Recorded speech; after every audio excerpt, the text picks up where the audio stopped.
बहुत बढ़िया अवसर है। मंत्र न चले नाम चला लो, नाम न चले तो चतुरासी जी गुनगुनाने लगो। बिल्कुल अवसर मत दो, जैसे दुश्मन नीचे गिर पड़ा है, आप ऊपर चढ़े हो, अब उसको ऊपर आने का अवसर मत दो। ऊपर आने का अवसर दिया तो अब आपको ऊपर आने का अवसर दुश्मन नहीं दे पाएगा। ध्यान रखना, एक बार अगर अब मन चढ़ गया आपके ऊपर, वो मनमानी आचरण करा लिया तो आपको भजन लायक नहीं रखेगा, क्योंकि वो समझ चुका है कि तुम ऐसी जगह पहुंच चुके हो कि अगर अब हम इसको हरा न पाए तो मुझे जिंदगी भर इसका गुलाम बनना पड़ेगा। मन ने देख लिया है कि अब हम मारे जाएंगे, अब मुझे मरना पड़ेगा, तो वो आखिरी कोशिश करके आपका नाश करेगा। बस आप सावधान हो। इस समय आपके घुटने उसके गर्दन के ऊपर है, ऐसा समझो, क्योंकि सदगुरु आश्रय, संत आश्रय, सत्संग, नाम धाम आश्रय, वो विचलित हो रहा है, भड़बड़ा रहा है। कोई तो मिले ऐसा, थोड़ा तो हमें जीवन दान दे, क्या विषय भोग, थोड़ा तो मुझे विषय सेवन करने को मिले। चूक कर दी तो फिर गिरा देगा।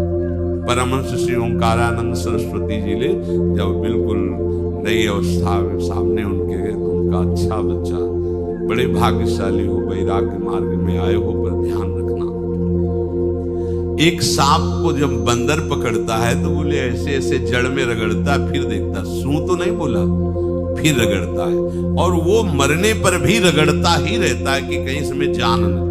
बोले बस ऐसे ही साधु को, साधक को, उपासक को अपने मन को रगड़ना है। राधा वल्लभ श्री हरिवंश, राधा वल्लभ श्री हरिवंश, राधा वल्लभ श्री हरिवंश।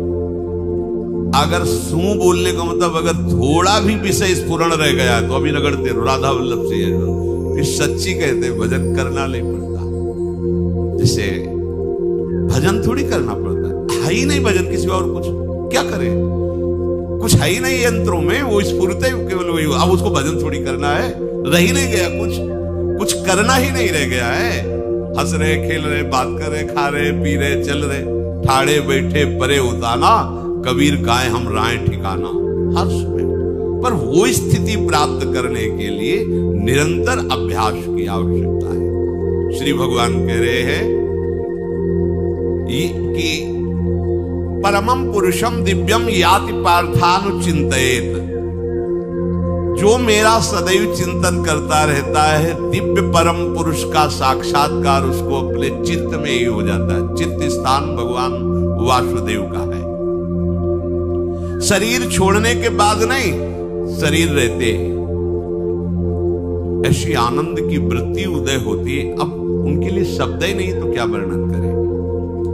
ऐसी आनंद की उसी आनंद में वो आनंद समुद्र प्रभु प्रकाशित होने लगते हैं। और उस आनंद में जहां आपका थोड़ा प्रयास होता है, आप उलझ करके विषय की तरफ चले जाते हैं। ध्यान देना हमारी इस बात को, या अनुभवगम्य बात कहते हैं। जब आपको भजन का थोड़ा आनंद मिलेगा तो आप थोड़ा निश्चिंत जैसे होते हैं, उसी समय मन आपको विषयों में फंसा देगा। जब आपको भजन का अभ्यास बढ़ने लगे, आनंद मिलने लगे, तो आपको उदासीनता बढ़ानी है, हंसना नहीं है, लोगों से मिलना नहीं, खेलना नहीं है, क्योंकि इस समय चढ़ाई का है। आनंद स्फुरित होने लगा, बचाओ, बिल्कुल आसपास से सुरक्षित हो जाओ। वो आनंद ही आपको ऊपर ऐसी स्थिति में ला देगा जहां विषय नहीं ले जाएंगे। भगवान कह रहे परमम पुरुषम दिव्यम याति पार्थानुचिंतयन्, जो निरंतर अभ्यास चिंतन का करता है, उसे चित्त में ही भगवत साक्षात्कार हो जाता है। अगर आप सावधान नहीं रहेंगे, चिंतन सही नहीं रहेगा आपका, तो किसी भी अवस्था में ये विषय चिंतन छूटने वाला नहीं। अभी हमारे पास अवसर है, अभी हमारे पास समय है, चूको मत। ये बहुत सूक्ष्म लड़ाई है, ये कोई बाहर के लाठी डंडा गोली वाली लड़ाई नहीं है, ये अंतर की लड़ाई है। इसमें बड़े बड़े हार जाते हैं। अगर कोई जीत पाता है तो एकमात्र भगवान को समर्पित चित्त वाला जीतता है। हमें लगता है आपको बढ़िया समर्पण का अवसर है। अब आप ये जो मना किया जाता है, उन विषयों का भोग करते हैं, विषयों का सेवन करते हैं, तो फिर ऐसा लगता है अब हम नहीं कर पाएंगे, हमारे पास कोई चांस नहीं रह गया कि अब आपको संभाल सके। इसलिए आप सहयोग कीजिए। ये बाहरी आनंद 4 दिन का है, मान जाओ, बाहरी आनंद। ये श्री जी के मार्ग के लिए हम कह रहे हैं किसी जन्म में भगवत प्राप्ति करनी। अगर आप नहीं कर मानोगे, मनमानी आचरण करोगे तो भ्रष्ट हो जाओगे। ये संसार का स्वरूप है, किसी न किसी बहाने से वो आपको सतमार्ग से हटाएगा। ना किसी को घर आने दो, ना किसी के घर जाओ, ना किसी को रंग लगाओ, ना किसी से रंग लगवाओ। अपनी प्रिया प्रीतम के साथ होली खेलो। यहाँ जो सत्संग हो रहा है ठीक है, सुना, एकांतिक किया, कुटिया में जाओ, चुप जाओ, अपने श्री जी को रंग लगाओ, श्री जी के सामने पद गाओ, श्री जी के सामने नाचो, उन्हीं तो भावना में उनके साथ खेलो, किसी और की जरूरत नहीं। कोई अब दूसरा हमें छुए, दूसरा कोई हमारा अपना बने, अब हमें जरूरत नहीं है। देखो हमारी भाषा समझ में आ रही हो तो समझ लेना, नहीं बाद में पछताओगे।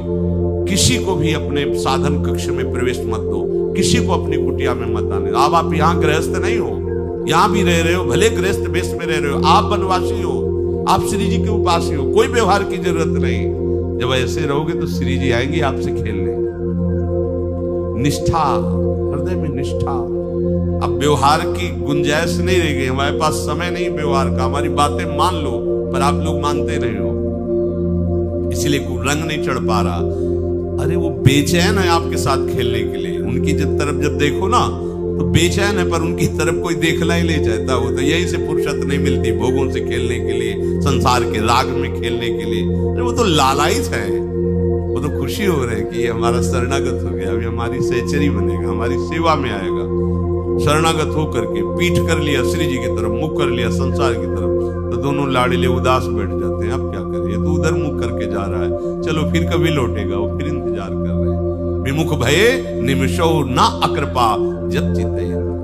खूब अभ्यास करो नाम जब। कोई होली दिवाली त्योहारी, हमारा सारा त्योहार लाडली लाल से है, इन्हीं के साथ खेलो। देखो तुम्हें बताएं, जो बच्चा बाहर खेलने नहीं जाता तो माता पिता उसके साथ खेलने लगते। कैसे? घुटने के बल चल रहा है तो वो पिता भी घुटने के बल चलेगा उसके साथ साथ।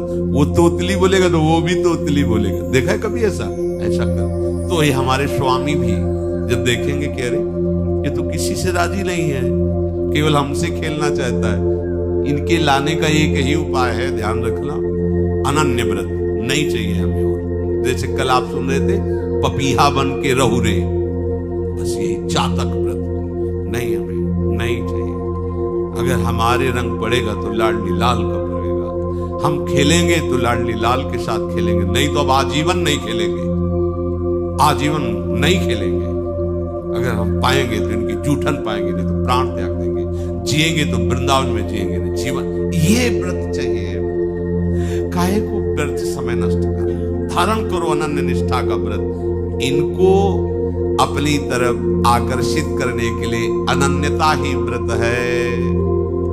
रसना कटो जो अन रटो, निरखियन फुटो, नयन श्रवण फुटो जो अन सुनो श्री राधा जस में। कोई भी सत्संगी कोई व्यसन न करे, अन्य किसी से संपर्क न करे, खूब पद गाओ, खूब नाचो, अपना दरवाजा कुटिया का बंद करके खूब रो, नाचो, खेलो, कूदो, उन्हीं से वो खेलने लगेंगे। उनको चैन नहीं है आपके सिवा, आप चैन से रह रहे हो। हमारे प्रिया प्रीतम आपका इंतजार कर रहे हैं, तभी आप पर हेतु की कृपा की। ये बात अंदर की समझो, प्रिया प्रीतम अंदर से आपको बहुत प्यार करते हैं, पर हम देखते हैं कि आप प्रिया प्रीतम से प्यार नहीं करते। आप संसार की तरफ बढ़ते जा रहे हो, हाथ फैला खड़े, मेरी तरफ आ जा। ये हमारे भगवान नहीं है, ये हमारे लाडली लाल है। हम इनको भगवान नहीं, ये तो प्रेम के खिलौना दो खेलत है, प्रेम खेल। हमारे रसिकों ने इनको भगवान नहीं माना। अगर कोई संकट आया तो अपने आंचल में छुपा के इनको लेके भागे। ये नहीं सोचा कि अखिल लोक ब्रह्मांडों का ईश्वर, इसको छुपा के भागने की क्या जरूरत है। चाहे बिहारी जी को, चाहे राधा वल्लभ लाल को, जब कभी कोई ऐसा भय आया है तो ऐसा नहीं सोचा कि भगवान रक्षा करेंगे, नहीं, इनकी रक्षा हमें करनी है। इनको छुपा करके, कभी काम वन में राधा वल्लभ लाल को, बिहार वन में से बिहारी जी महाराज, छुपा छुपा के अपने अपने ठाकुर हमारे लाडले हैं, प्यारे हैं। इन्हीं के साथ खेलना है, इन्हीं में रहना है, अब इन्हीं के पास रहना है, इन्हीं में रहना है। तो बात ध्यान रखो, इन्हीं के पास रहना है, इन्हीं में रहना है, बस। अब यही हम नहीं कर पाते, वही जो शुरुआत सत्संग में की थी, सबकी ममता दाग बटोरी, मम पद मने। ये भारी बात है, भारी बात है। जितनी जल्दी आप उदास हो जाओ संसार से, उतनी जल्दी मुस्कुराहट आ जाएगी प्रिया प्रीतम के मुख में आपके लिए। आप जब मुस्कुरा रहे उधर तो वो उदास बैठे कि हमारी तरफ क्यों नहीं देख रहा। अब हमें अपने प्यारे को उदास नहीं करना, प्यारे को मुस्कुराहट से युक्त करना है। क्या हम उदास हो जाए? ताते मौन रहे वो उचित है, जगती भयो फिरे बैरागी, वृंदावन रस में अनुरागी। खूब चिंतन परायण रहो, कोई भी विषय का सेवन ऐसा ना करो जो आपकी बुद्धि भ्रष्ट कर। कोई आपने ऐसा गंदा व्यसन, गंदी बात, गंदी चेष्टा आप परसों नरसों, फिर आगे क्या? आपका जो साधन मार्ग वो ढक जाएगा, फिर प्रमाद छा जाएगा। हमें किसी भी उत्सव में, किसी भी उत्साह में अपनी प्यारी जो की अनन्यता और सिद्धांत को नहीं छोड़ना, अपने मार्ग में चल। ये अध्यात्म है, अध्यात्म। ये दान पुण्य की बातें नहीं है, ये लोक लोकांतर में भटकने की बातें नहीं है, सीधे भगवत प्राप्ति की बातें हैं। यत करोषि, जो भी तुम करोगे वो तुम्हें अपने आराध्य देव के लिए करना है, आराध्य देव को समर्पित करना है। देहाभिमान अभी कुछ ही समय में गलित हो रहा है, ऐसा आपको अनुभव होने लगेगा। कैसे समझेंगे? देहाभिमान गलित हो रहा है जब आपका अपमान हो और आपको कोई फर्क न पड़े, आपका सम्मान हो, आपको कोई हर्ष नहीं हुआ, बड़ा लाभ हो गया, कोई सुख नहीं हुआ, बड़ी हानि हो गई, कोई दुख नहीं हुआ। शरीर स्वस्थ है, कोई हर्ष का विषय नहीं, शरीर अस्वस्थ है, कोई शोक का विषय नहीं।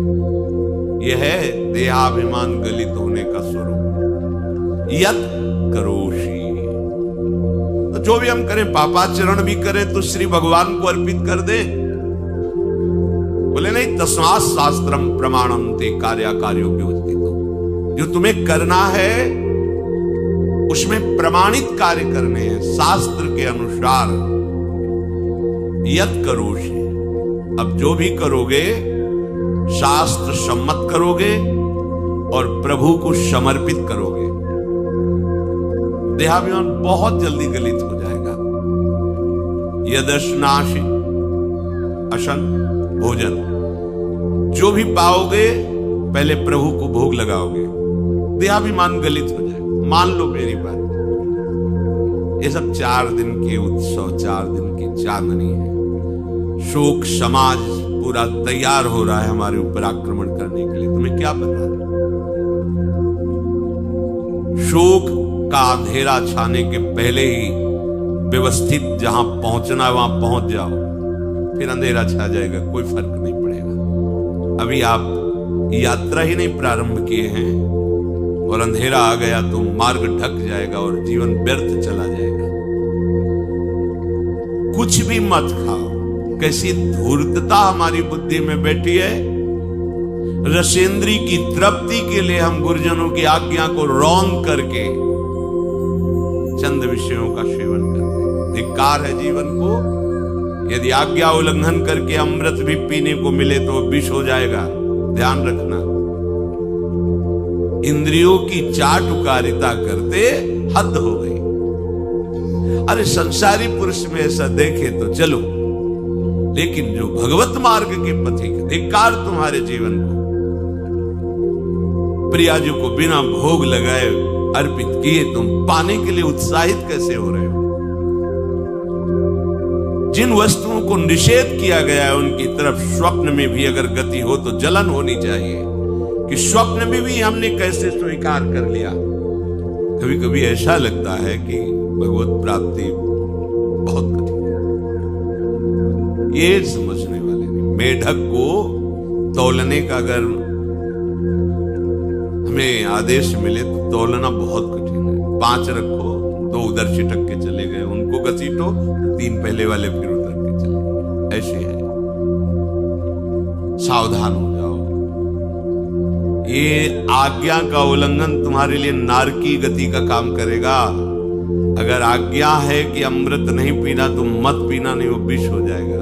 और अगर आज्ञा है विष पी लीजिए तो गरल सुधा रिपु करहि मिताई, गोपद सिंधु अनल शीतलाई।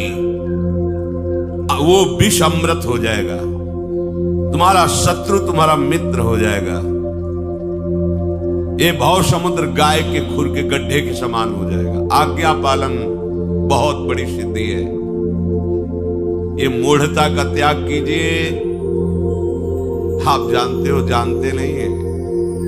नहीं, तुम नहीं जानते हो, तुम्हें वो जान रहे हैं। अगर तुम अपना आनंद चाहते हो, सुख चाहते हो, तो आज्ञा पालन करो। इसी से देहाभिमान गलित होगा। तुम्हारी एक एक वृत्ति उस सर्वात्मा प्रभु बैठे देख रहा है, और उन्हीं के रिझाने के लिए तो तुम्हें मानव देह मिली, भगवत मार्ग मिला। ये ध्यान रखो, एक बार भी बिना भोग अर्पित किए हुए जो पाओगे वही तुम्हारी बुद्धि भ्रष्ट कर देगा। देख लो आंख खोल के कैसे बुद्धि भ्रष्ट होती है। वो अपने आराध्य देव इष्ट देव की ही निंदा करने लगता है, आराध्य देव इष्ट देव के विपरीत चलने लगता है। ये बुद्धि गिरी मतलब सर्वनाश, जो शास्त्र में कहा गया है, कामा संजायते क्रोधा क्रोधा स्मृति विभ्रमा स्मृति भ्रंशात बुद्धिनाशो। बुद्धिनाश को ही कहा गया प्रणश्यति, नष्ट हो गया, वो किसी काम का नहीं। यत करोषि, जो भी कर रहे हो वो प्रभु के लिए हो और प्रभु को अर्पित करो।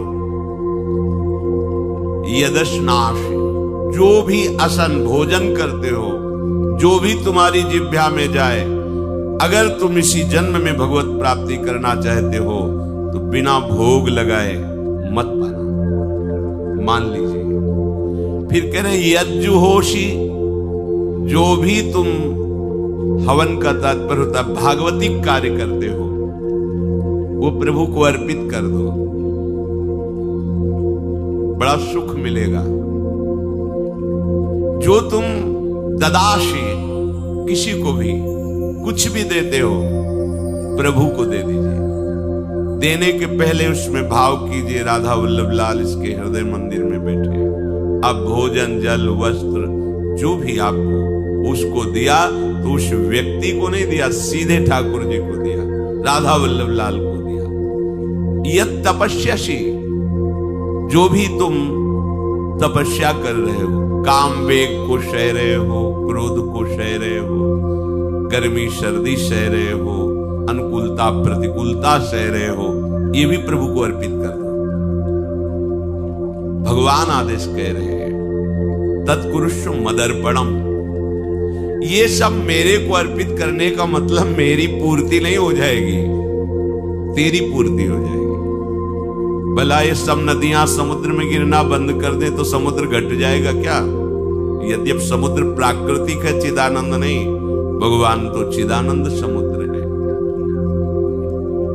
कोई भी नदी चाहे बाढ़ युक्त जाके गिरे या गिरना बंद कर, समुद्र में कोई फर्क नहीं पड़ता। इसीलिए सेवक जी ने कहा है, मांगो मन मनुष्य दास अपनी कर, पूर्ण काम सदा हृदय।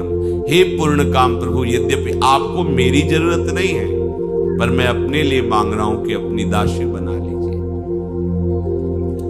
मदभक्तो मईश्वरे सर्वज्ञे परम गुरु वासुदेवे समर्पित सर्वात्म भावः यत् पश्यति शृणोति स्पृशति वा सर्वमेव भगवान वासुदेवः इत्येवं गृहाविष्ट बुद्धिर मदभक्तः सन एतत् यथोक्तम सम्यक दर्शनम विज्ञाय मदभावाय मम भावो मदभावः परमात्म भावस्तस्मै परमात्म भावो योपपद्यते युज्यते घटते मोक्षम गच्छति। वेद कहता है, भगवान की वाणी, मद भक्तो, जो मेरा भक्त हो गया है। अभी हम देह भक्त हैं, भोगों के भक्त हैं, विषयों के भक्त हैं, काम क्रोध लोभ मोह जब जो चाहता है हमें परास्त कर देता है। लेकिन जो मद भक्त हो गया उसको नहीं। बाहरी वेश परिवर्तन से मद भक्तो नहीं होता। कभी कभी हंसी आती है कि अमृत कुंड को छोड़ करके मल कुंड का स्वाद लेने के लिए कितना लालायित है जी। कैसी मंद बुद्धि, मतलब एकदम लगता है कि वाह प्रभु आपकी है विचित्र माया है। ये इधर कूदे तो अमृत कुंड है, इधर कूद रहा है मल कुंड है। वो जानबूझ करके अमृत को त्याग करके मल कुंड में जा रहा है। जहां हमारी प्यारी जी और प्यारे जी की ऐसी सुख वृत्ति है, वेणु कानन कुणित श्रवण सुंदर सुनत मुक्ति सम सकल सुख पाए पग पेलिरी। मोक्ष सुख को भी लात मार करके जिस सुख में पड़ा है, कैसा तुम्हारा आश्रय है। हमारे युगल सरकार का ऐसा सुख है कि मोक्ष सुख थूक देने योग्य हो जाता है, और आप युगल सरकार को एक तुच्छ विषय के लिए छोड़ देते। कैसे भक्त हो तुम? कैसे हो तुम? खुद प्रश्न करके देखो। कभी तुम्हें अपने ऊपर धिक्कार नहीं आता? अपने को बहुत चतुर समझते हो, अपने को बहुत प्रवीण समझते हो कि कोई नहीं जानता हम क्या खाते हैं, कोई नहीं जानता हम कहां जाते हैं, कोई नहीं जानता हम कैसे खिलाड़ी हैं कि खेल रहे हैं। अरे पागल, तू कैसा खेल रहा है? ये जगन नाटक वैभवा, वो बैठे हुए डायरेक्टर सब कुछ देख रहा है, तुम्हारी कहानी लिख रहा है। बहुत होश में हो जाओ, हर समय तुम दृष्टि में हो, ऐसा मत समझो। मद भक्तो मईश्वरे सर्वज्ञ, समझ मैं सर्वज्ञ हूं, मैं सब कुछ देख रहा हूं। परम गुरु, मैं गुरुओं का भी गुरु, परम गुरु हूं। भगवान बोल रहे वो है, वही परम गुरु है, क्योंकि गुरु शब्द ही उन्हीं के आगे है, दूसरा कोई नहीं, कोई है ही नहीं दूसरा, दूसरो न कोई, वही परम गुरु है, क्योंकि उनके सिवा कोई है नहीं, वही है परम गुरु। बड़े करुणा में अगर ये सोचा जाए कि भगवान की वाणी और गुरु की वाणी अलग है, भ्रम है आपको। भगवान की वाणी गूंज रही है, पकड़ो। आपको लगेगा बातें कर रहे हो, कहां गूंज रही है? अभी ट्रांजिस्टर लाइए, लखनऊ लगाइए, अभी बोलने लगेगा। तो वाणी गूंज रही ना लखनऊ की। कानपुर लगाइए, कानपुर बोल लेगा, क्योंकि उसमें पावर है उस वाणी को घसीटने का। एक यंत्र जैसा तुम्हारे अंदर तो पावर नहीं है, तुम अपने को बहुत पावरफुल समझते हो। एक इतना बड़ा ट्रांजिस्टर लाइए, उसे आप अभी लगाइए बंबई, अगर स्टेशन आ रहा पकड़ में तो बोलने लगेगा कि बंबई की आकाशवाणी से बोल रहा हूं, आकाशवाणी पकड़ रहा है। तुम्हारे अंदर कितनी सामर्थ्य है? तुम गुरुवाणी सामने से नहीं पकड़ पा रहे हो, आकाशवाणी क्या पकड़ोगे? बहुत ज्ञानी, बहुत विज्ञानी, वो एक यंत्र पकड़ रहा है लोक के स्टेशनों को। अगर तुम मंत्र पकड़ लो तो तुम भगवान की वाणी ऐसे सुनोगे, ऐसे देखोगे, कहीं दूर थोड़ी है, सामने नृत्य करते रहते हैं। नेत्र खुले थोड़ा, पावर आप में है, जो मंत्र मिला है वो यंत्र पकड़ता है स्टेशन, पावर तुम्हारा सीधे पावर हाउस को पकड़ेगा। अखिल ब्रह्मांडों का पावर वासुदेवा समर्पित सर्वात्म भावः, तो यत् पश्यति यत् शृणोति स्पृशति, वो भगवान का स्पर्श करेगा, भगवान की वाणी सुनेगा, भगवान को ही देखेगा। कौन? जो मद भक्ता है। आप लोग बड़े कृपा पात्र, भगवत मार्ग के पथिक बन गए। कहां फंसे हो यार, कहां? बड़ी हंसी आती है। साधक अपने छोटे से दोष को पहाड़ की तरह देखकर व्याकुल हो जाता है और गुरु और भगवान से पुकारता है, नाथ देखो मैं ऐसा, मुझे बचा लो।